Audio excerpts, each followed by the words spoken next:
Mars, the red planet, fourth rock from the sun. For centuries, we humans gazed at our neighbor and imagined an alien world. And as human technology advanced and telescopes brought it closer, we began to see signs of life. As the 20th century began, mainstream credentialed astronomers were looking at Mars, thinking that they saw evidence for a society, a civilization on the red planet. We Earthlings braced for contact. If there was life on Mars, what form would it take? We set off into space to find out. But as we approached the red planet, we discovered a new mystery. All the elements needed for life were there, and so what happened? Where did everybody go? Mars is almost Shakespearean, a beguiling world. It's tricking us every way. Is Mars dead or alive? Some people think the planet was home to an ancient civilization. There was at one time intelligent life on Mars, and they built something. But hard evidence continues to elude us. If there's life there, we'll find it. Across the globe, the race is on to make the greatest discovery of all. We're joined by skeptics and believers alike as we try to determine if there really is life on Mars.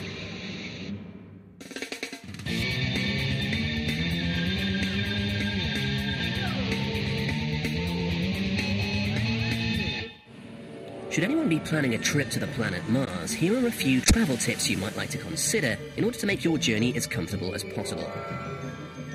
The expedition will take about 2.5 years, including approximately 12 months on board your interplanetary spaceship. So, make yourself comfortable. You should plan your provisions carefully. You'll need to bring plenty of water because at this time there's no liquid H2O anywhere on the planet's surface. You'll also need an effective spacesuit and a sufficient supply of breathable air. And finally, Mars is about 1.5 times further from the Sun than Earth, which means it's a cold world where the temperatures can drop to a chilly -90 degrees Celsius. So, remember to dress warmly. But these technical issues aside, Mars has much to offer. It's home to the largest known volcano in our solar system, a magnificent Grand Canyon, and breathtaking deserts. And for all those interested in culture, a visit to the celebrated Face is a must. All in all, a trip to Mars is sure to be a rewarding one.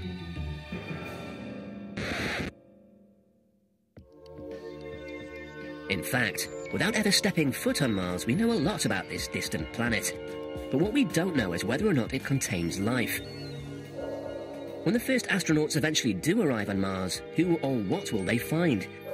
Will aliens be there to greet them? Or will there be nothing at all?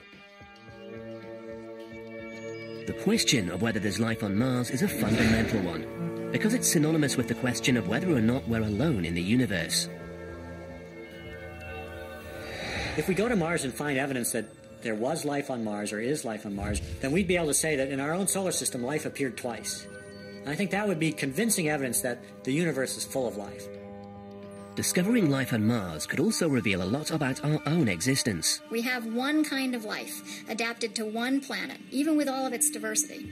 So looking at the way other planets may have given rise to a phenomenon that we would recognize as life can enable us to understand our own kind of life in a deep and fundamental way. The stakes are high in the game of life, and Mars may hold the key. If we're going to find proof of life on Mars, we're going to have to go to Mars to get it. But getting to Mars isn't easy. The Apollo astronauts took about 2 days to get to the Moon. A journey to Mars one way would take roughly 7 months. Mars takes about twice as long to orbit the Sun as the Earth, so a space mission would have to plan departure when the two planets are close. And the challenge of bringing a mission back is incalculable in its complexity. Just one of the reasons no manned mission has ever been attempted. But that's exactly what Dr. Robert Zubrin of the Mars Society wants to do. Zubrin is an astronautical engineer with 15 years' experience in the space industry. He's been planning a trip to Mars for the last 2 decades, and he's come up with a novel way to do it. If we want to go to Mars, we need to travel light, live off the land. What makes a Mars mission so prohibitively expensive is the amount of mass, mostly rocket propellant, that would have to be sent there and back. But Dr. Zubrin's plan is to take only enough supplies to get there, then make the rest on the planet itself. There's 3 things we want to make on Mars. First, most importantly, propellant. After that, water. And third, oxygen. We can make all 3 with this machine. Here's how it works. The Martian atmosphere is 95% carbon dioxide gas. We pump that into the reactor. We mix that with a little bit of hydrogen. You can make that reaction produce either methane or carbon monoxide or any mixture of the two. And water. The methane and carbon monoxide mixtures can be used as rocket propellants for the return trip to Earth. The water, we could keep the water and drink it, or we could electrolyze it into hydrogen and oxygen. The oxygen that comes off, we could use as breathing oxygen, we could use as rocket-propelled oxygen. That's how the machine works. It makes your fuel, it makes your oxygen, it makes your water. That means there's enough room on the spaceship for food. It looks simple, and it's not just theory. Working with simulated Martian air, Zubrin has spent years testing and refining this technology. This is a subscale methane, carbon monoxide, oxygen rocket engine. It all works. It works great. These are great propellants. We start them right up with a spark plug time after time. Despite Zubrin's work, current thinking is that it's too expensive and too dangerous to send a manned mission to Mars. Instead, the international space community has deployed a range of unmanned robotic explorers on and around the planet. But Zubrin points out that using robots to do field research leaves a lot to be desired. Okay, we can send robots to Mars. And I support sending robots to Mars. I think we ought to send a lot more robots to Mars. Okay, robots can make all kinds of discoveries. They can give us all kinds of data. They can image the surface of the planet and possibly identify interesting targets for exploration. But they won't tell us the answers that we need to know. They won't tell us if there's life on Mars. So what does Zubrin think about the possibility of life? I think that a naturalistic view of the universe would suggest that the Earth is not special, and that if life can evolve here, it could evolve elsewhere where environmental conditions are similar. And if there's life there, we'll find it. But there could be an easier way to find out. In fact, the answer could already be right here on Earth. Every year, hundreds, maybe even thousands of aliens come to our planet. Most arrive quietly and go unnoticed. But some enter the atmosphere in a blaze of glory. These aliens are meteorites. For centuries, these rocks from the sky were treated as curiosities, and often ended up in local museums or private collections. But the information meteorites contain is so valuable that these days the scientific community sends search parties to find them. Meteorites fall randomly all over the Earth, but one of the most popular hunting grounds is Antarctica. Every year, scores of scientists risk their lives and head to the frozen continent. There, they conduct systematic grid searches of the icy landscape, looking for telltale dark shapes against the blue-white of the ice. It was on an expedition such as this that one particular meteorite was found, one that shook the scientific community to its core. The Discovery team sent it to a special facility at the Johnson Space Center in Houston, where NASA keeps its aliens. This is 84001, also known as the Allen Hills meteorite. The strange green rock was kept under strict quarantine. It was processed, examined, and rigorously interrogated for information about its home world.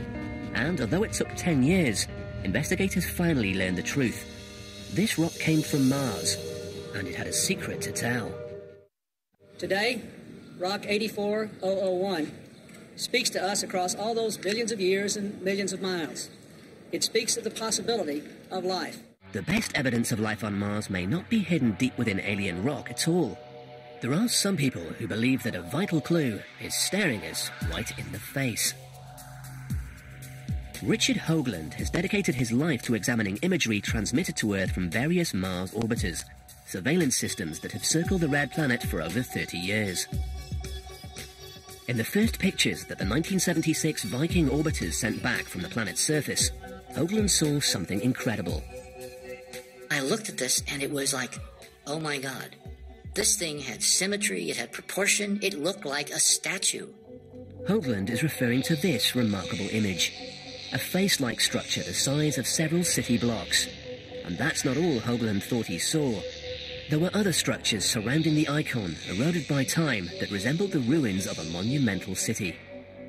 It looked eerily like an aerial photograph taken flying over Giza, looking down at the pyramids on the Giza Plateau. It looked like a ceremonial complex built by somebody with a huge sphinx-like creature staring up into space from the sands of Mars at the telescope orbiting 1,000 miles overhead.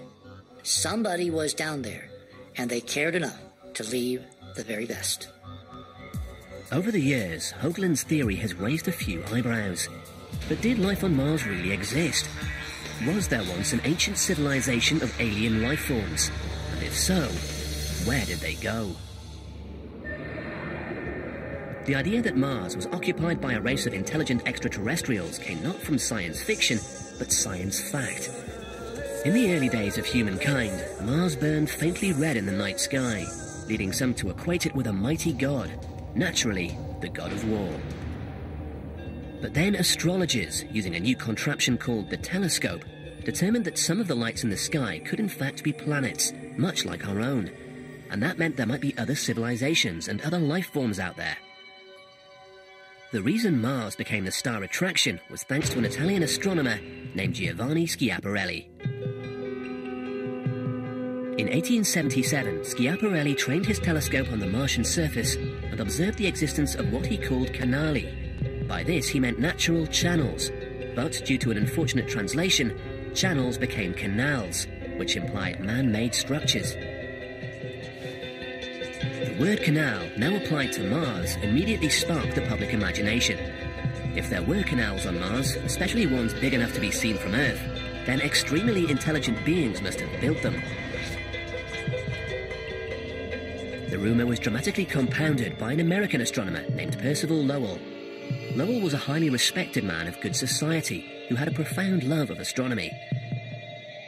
He developed a fascination with the canals of Mars and would sit up through the night observing the red planet. And what Lowell thought he saw there was a dying world crisscrossed by constructed waterways.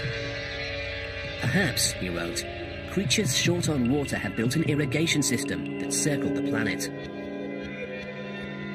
By the turn of the 20th century, the idea that Mars was occupied had been taken up by mainstream media. In 1911, the New York Times proclaimed, "Martians build 2 immense canals in 2 years." Martian civilization was generally perceived as being more advanced than ours. But each earthbound nation also projected onto Martian society the visions and fears of its own future. In this 1924 movie from Russia, for example, Mars was portrayed as going through a proletariat revolution and ending up successfully communist. But many people thought that Mars was dying, and some believed it was only a matter of time before the Martians would try to contact us. In fact, some people thought they had, using another new technology. This is Seth Shostak. Go ahead, caller. Indeed. Radio. When those cameras Astronomer focus Seth on Shostak light, we explains. didn't see anything except what looked It like goes right back to those early radio pioneers, and none so directly as to Nikola Tesla. One of the most brilliant electrical engineers of all time, Nikola Tesla was the first person to claim that someone from beyond this planet was trying to get our attention. In 1899, Tesla was experimenting with an electric invention that essentially acted as a large antenna, when he noted something strange. Repetitive signals, substantially different from those he'd noted from storms and general Earth noise. And it's only natural to imagine that he would ascribe this to some sort of intelligent beings, because as far as Tesla knew, only transmitters could make radio sounds. So he naturally assumed that if he heard something, somebody was broadcasting it. Tesla was probably mistaken, as Shostak often gets to explain on his weekly radio show. Oh, that wasn't your question? Well, we don't know for sure what Tesla heard, but most likely it was something that we call whistlers. These are just distant thunderstorms, lightning discharges that produce natural radio waves that get distorted by the atmosphere as they propagate around the Earth and make a sound that kind of sounds like a whistle. Modern science may have an explanation for the signals, but in a way Tesla was ahead of his time. The idea that you could send signals from one planet to another made sense, and inspired subsequent radio enthusiasts to listen out for signals from outer space. But if there ever was a message, it seems we humans didn't get it, at which point the Martians turned nasty. Ladies and gentlemen, we interrupt our program of dance music to bring you a special bulletin from the Intercontinental Radio News. In 1938, Mars attacked. In fact, it was an imaginative radio play based on the H.G. Wells book War of the Worlds. But many people believed it and thought that Earth was under imminent threat from aliens. And sure enough, Martians appeared from the skies and landed in our movie theatres. Although they came in a bewildering variety of shapes and sizes. They were armed with laser guns, vaporators, evaporators, death rays, and deadly kisses. They wanted gold, weapons, Earth women, and human blood. and they were very rarely friendly. Before long, real flying saucers were being reported everywhere, from San Francisco to Timbuktu. And the phenomenon of alien abductions was born. The world, it seemed, was crazy about extraterrestrials. But this leap in popular imagination actually paved the way for mankind to take a scientific leap. By the early 1960s, both Russia and the United States had successfully sent men into space, and that much closer to the communists of Mars. In fact, they only got as far as the moon, and there were no aliens there. But the fact remained that if we could make such a trip, then extraterrestrial life capable of interplanetary flight was at least a possibility. With improvements in technology, we eventually sent a robotic scout to Mars. The landing was a success. The robot touched down, the camera turned on, and we finally got a good look at the red planet. It wasn't what we expected. How disappointing, after centuries of assumption that Mars was inhabited, that it had cities, it had canals, and the reality was that it was just this terrible, awful, dead-looking place. After years of speculation, it appeared that Mars was dead. But is this true? Mars may be unoccupied now, but if we're to believe Richard Hoagland, the planet once hosted a magnificent civilization. Hoagland is the principal investigator of the Enterprise mission, a loose collection of scientists, researchers and Mars enthusiasts who've spent years trying to prove this extraordinary theory. As Hoagland explains, the rationale behind their belief is simple. If I had one catchphrase to describe the whole problem of convincing scientists that there is really an ancient civilization on Mars, it would be, it's the geometry. A case in point is the face-like structure. NASA claims it's a naturally occurring rock formation, but Hoagland thinks otherwise. If you actually look at proportions, where the mouth is, where the nose is, where the eyes are, they conform to commonly accepted statues and representations of human forms that go back literally thousands of years. He's also found what he believes to be a highly complex geometric relationship between various structures centered around the face. Hoagland claims that the layout of this region, named Cydonia, is similar to what we see in ancient ceremonial complexes on Earth. There are alignments, there's parallelisms, there's right-angle rectilinearity.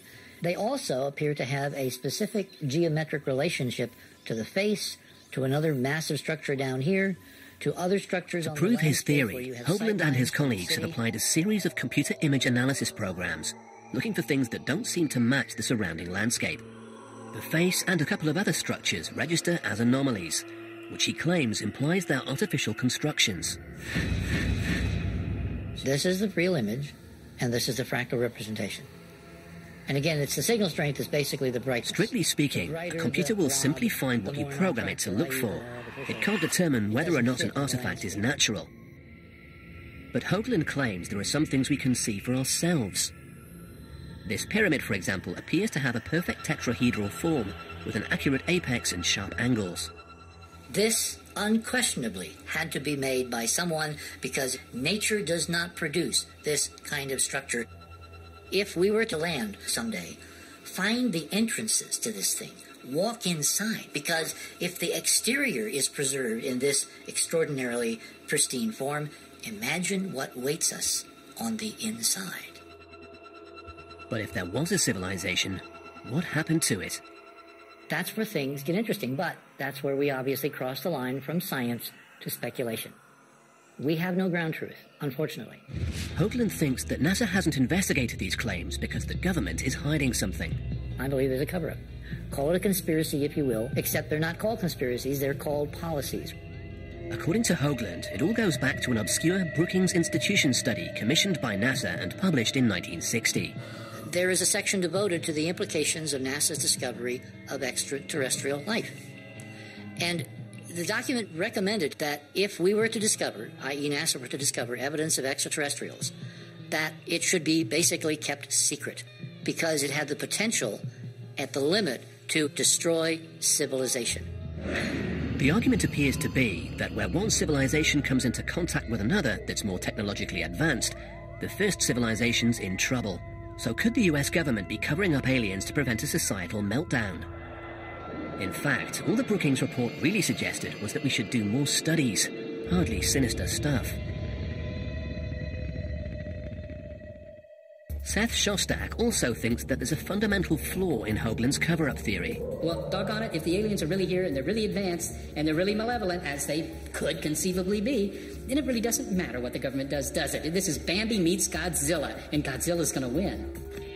Shostak himself works for an organization that operates on the assumption that not only is there life out there, some of it has technology. This is the Allen Telescope Array, built and operated by the University of California at Berkeley and the SETI Institute. SETI stands for the Search for Extraterrestrial Intelligence, and it's an entirely scientific operation manned by astrophysicists, engineers and planetary scientists with one simple objective. It's really easy to send signals between the stars. That's the bottom line fact. There might be thousands, millions, or more societies that are sending information from one star system to the other. Why not look for it? SETI basically eavesdrops on the universe in an attempt to pick up a signal from outer space. To do this, SETI uses highly sensitive radio receivers that scan systematically through the billions of star systems in our universe. It's like scanning through your car radio dial as you drive, but on a cosmic scale. Now, what kind of signal are we looking for? We don't care. Looking for the message requires a different kind of technology that we haven't built and won't build until we find that they're on the air. We're just looking for a signal that tells us, hey, their transmitter switch is on. It may seem a bit like looking for a needle in a haystack, but astronomy has made enormous progress in identifying the stars and planets beyond our solar system. This, combined with ever-improving technology, allows SETI to search with more precision, and their motive is as old as mankind itself. We're trying to look for something that would show that, we're part of a bigger picture. We're not just a little bit of chemistry run amok on this small little world tucked away in a corner of a nondescript galaxy in an enormous universe. So, has SETI ever made contact? In 1997, we picked up a signal using a telescope in West Virginia that looked like the real thing. And we got quite excited, to the point where everybody was glued around the computer monitors just looking at what was going on. The signal had all the qualities SETI looks for in an alien contact. One was that it occurred on a very narrow frequency. Nature produces many radio waves, but these register like broad static across the dial. But this one was emanating from a specific location in the cosmos. Throughout the night, scientists worked to pin down the source. I realized that the world from that day forward will really not be the same. I was very nervous, actually, because I didn't know what the consequences were going to be. It took 3 days, but the engineers and scientists finally identified the signal, and it wasn't alien. As it turned out, the signal was due to a European research satellite, the SOHO satellite, the signal of which had just gotten into the structure of our antenna. And that was a bit disappointing. To date, the industry experts, SETI, haven't found any evidence of extraterrestrial intelligence. As of now, one thing you can say, and that is we have not conclusively proven the existence of any life, intelligent or not intelligent, beyond the bounds of Earth. So what does this mean for Mars? 30 years of remote observation so far appear to have done nothing but confirm that our nearest neighbour is dead. But the idea of life on Mars has begun to make a comeback, and it's all because of water. When NASA scientist Chris McKay saw the 1976 Viking images of a dry, barren Mars, he was intrigued. I remember the overwhelming impression I got was, the lights are on, but nobody's home. What McKay is referring to is what he poetically calls the ghost of water past. Here in the Mojave Desert, he explains what he means. There's no water in this lake bed now, but the geology, the surface of the ground, shows evidence that there was water here. And that's what we see on Mars. We see dry lake beds. We see river beds that have no water in them, but clearly did at one time. And this is the evidence that Mars had water. And it's that water that's of interest to us from a biological point of view. The Mojave actually gets more than 12 centimeters of rain a year. But Dr. McKay uses this desert as a near-waterless zone in which to conduct experiments relevant to his theory about Mars. And it seems that life can thrive in these conditions. We find microscopic life, microscopic algae, that have learned to survive under dry conditions. This organism, this algae, is the dry version of pond scum. They wait out in the dry for months, maybe years, and then a rain comes and they very quickly set up shop and do their biological thing, and then it gets dry and they shut down and wait again. Dr. McKay isn't claiming that Mars is populated by desert algae, but he thinks the odds are in favor of past life. If we were to imagine what would the last Martian have been like as Mars went from a fairly wet, Earth-like environment to the dry desert that it is today, it would have been probably an organism like this. So, according to McKay, if life ever existed on Mars, it was probably microbial. And microbes bring us full circle. Some scientists believe we've already found life on Mars because of some mysterious clues discovered in a Martian meteorite. Life on Mars may be less to do with little green men and more to do with little green rocks. The 1976 Viking mission to Mars was a triumph of modern space exploration. But one unexpected bonus was information that could be used to further study our alien visitors, the unidentified meteorites sitting in cold storage on Earth. Well, we've had meteorites we've known were meteorites for 100 years, but we didn't know they came from Mars until Viking landed and measured the gases in the atmosphere, and scientists studied the gases in these meteorites and showed that they were the same. But how does a Martian rock get to Earth in the first place?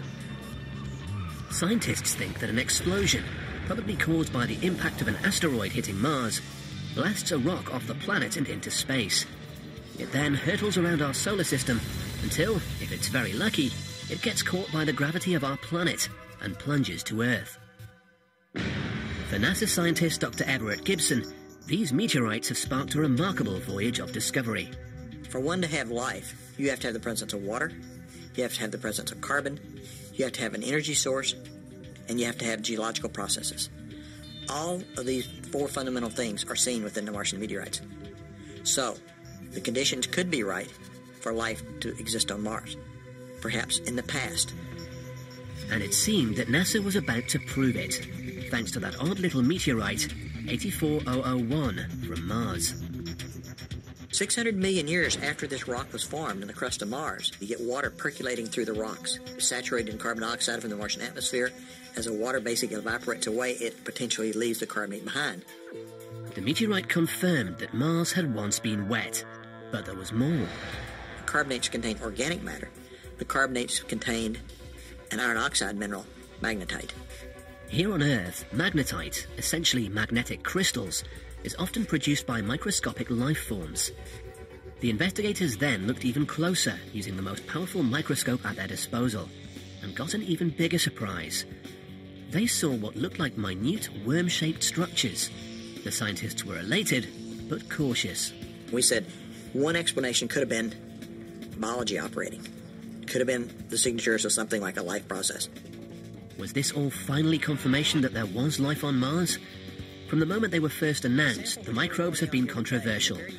Critics say that the carbonates, organic matter and magnetite crystals can be explained through other non-life processes. And many people believe that the worm-like structures are actually clumps of a coating material used to examine the sample in the laboratory. Others point out that the rock could have been contaminated at any time during the thousands of years it was lying around here on Earth. But nonetheless, the possibility of ancient Martian bacteria has reinvigorated the theory of life on Mars. If, once upon a time, Mars had been warmer and wetter and had some early form of microbial life, did it survive, thrive and grow up to build complex structures? It's a nice idea, but it seems unlikely, especially when you consider that conditions on Mars are dry, radioactive and extremely cold. It's often suggested that surely nothing could survive in this hostile environment. But perhaps we've been underestimating the nature of microbial life. Astrobiologist Penny Boston is searching for life on Mars by dropping deep into this heart of darkness. This is a lava tube, a subterranean cave formed by underground lava flows during a volcanic eruption thousands of years ago. And Boston has an unusual objective. Sometimes they're in crevices, sometimes they're kind of hard to see.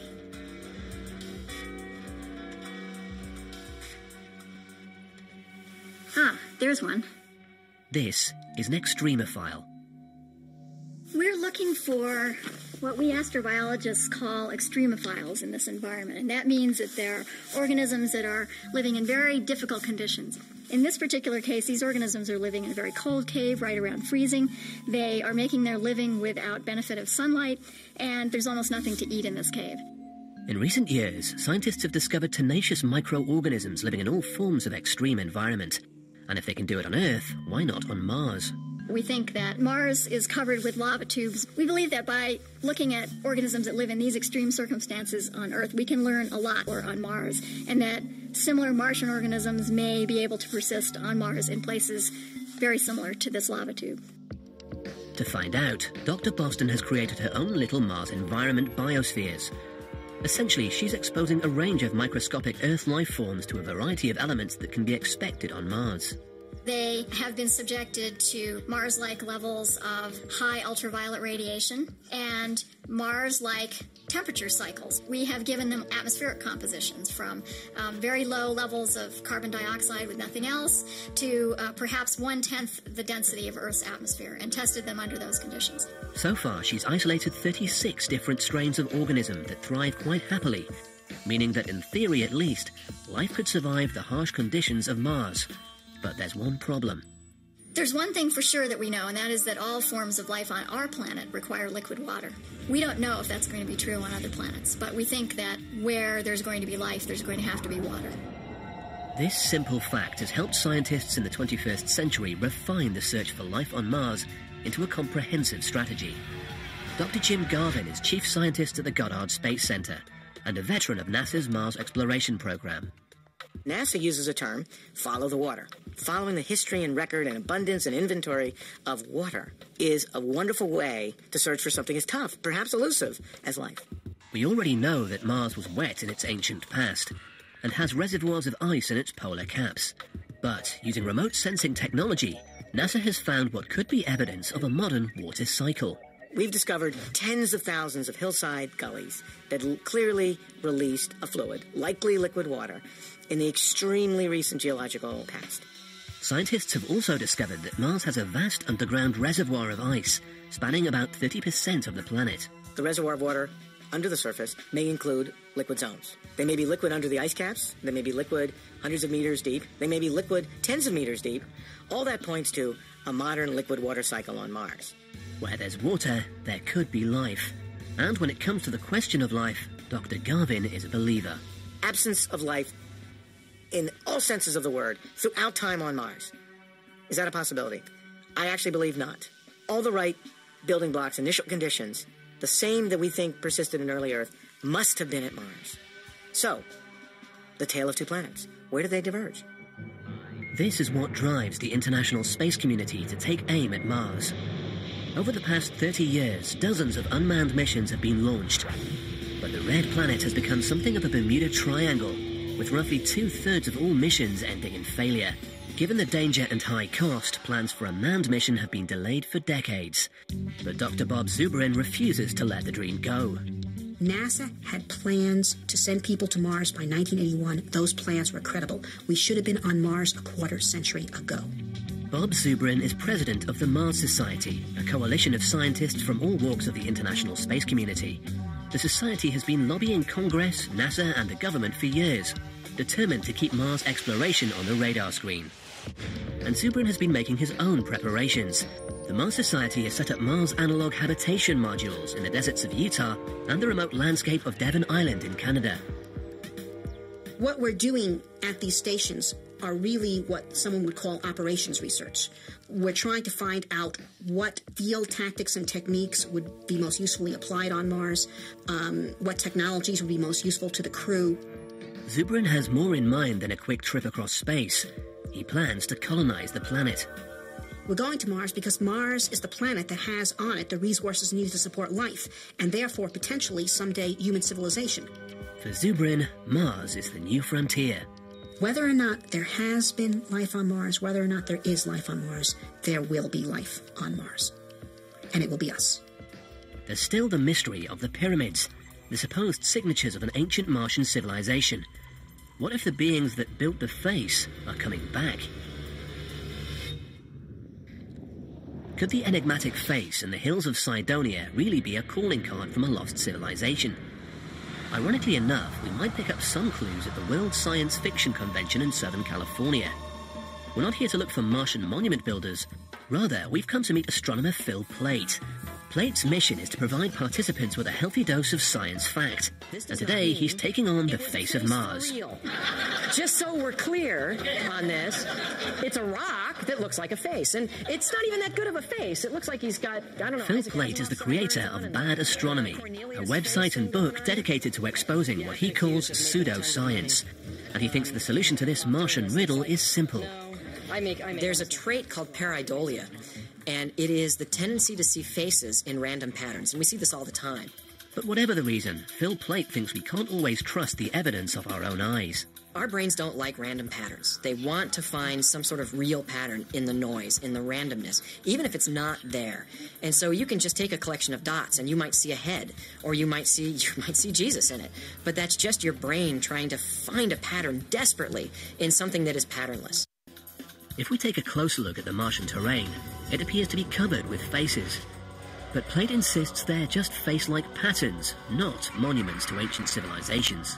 But Richard Hoagland, the leading advocate for the theory of monuments on Mars, has countered this argument for years. He insists his theory is based on more than just a pretty face. If I had to stake my entire almost 30 years now looking at this, that there was at one time intelligent life on Mars and they built something, I would say the geometry of Cydonia is now trillions to one against it being chance, and in any man's or woman's science, when you have that level of odds in your favor, you can say with relatively good backing that it's real. But NASA scientist Jim Garvin has this to say about geometry. It is possible to construct geometric patterns between anything. There's an infinite number, in fact, of different affine geometric patterns between this feature and that feature and this feature and that feature. To read one as being the answer to this particular small patch of Mars is extremely challenging to me and to the science community. According to Garvin, those interesting pyramids and tetrahedral landforms are all wind. If the wind is blowing one way for a while, and the next season it blows this way, and the next season it blows this way, and the next season it blows this way, what happens? Over time, if that's the consistent pattern of the wind, sandblasting, in this case a hill about 10 blocks in scale, you can produce landforms that remind one of pyramids. Similarly formed natural structures called yardangs are found in the dunes of Egypt's western desert. Dr. Garvin sees the Cydonia region as a natural landscape shaped by the forces of erosion. But what about the face? When I look at this picture on Mars, I see positive relief landform, a hill of the scale of multiple city blocks, very similar to tens of thousands of others on Mars. But Dr. Garvin believes you can't prove anything with a two-dimensional snapshot. So in order to analyze the structure properly, he's created a 3D model of the landform by combining topographical data with a high-resolution 2D image. This allows him to observe the face as if he were flying around it in a helicopter. And from this height, the face dissolves into the landscape. There are no eyes and no mouth to be seen.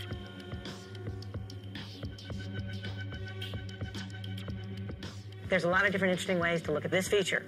The simplest way is the natural way. And that's always worked well in science. Some people wonder why NASA doesn't just send one of its robots to investigate. But considering the enormous cost and the physical challenges of dropping a priceless asset such as a Mars rover, all targets need to be chosen with careful consideration on the basis of scientific priorities. Why would we consider this a first priority? And that's the question I leave you with. We're looking for our origins in the history of life in the universe. And there is no evidence that that has a bearing on that question today. Some people will continue to believe in the magic of ancient monuments, while others stick with the proven world of modern science. For centuries, the red planet has kept us guessing. I think odds are we won't find life. There's no evidence, so I'm not going to bet my house either way. The desire to know if there's life on Mars is so strong because it affects our own place in the universe. We live in space as small, minuscule amounts of the matter that is the bigger space. The more we understand the history of life in this solar system, in this universe, the more we understand our own life and our own destiny. It's been 30 years since a human last set foot in another world, If space exploration is to become a reality, not just of the past, but of our future, perhaps it's now time to set our sights on Mars. There's some moments in history where you have the capability of doing something important, and I think that this generation has the capability of finding out whether we're alone or not. It's something we all need to know. If we search the universe and we find no evidence of life, we should start taking seriously the possibility that life on Earth is unique, really unique, and that in a very real way, the contribution of Earth to the rest of the galaxy, to the rest of the universe, may be life itself. Perhaps even our worst Martian nightmare is better than finding out that we really are alone in the vastness of space. But if life does exist elsewhere in the universe, our best hope of finding it remains with the red planet, the remarkable neighbour that we call Mars.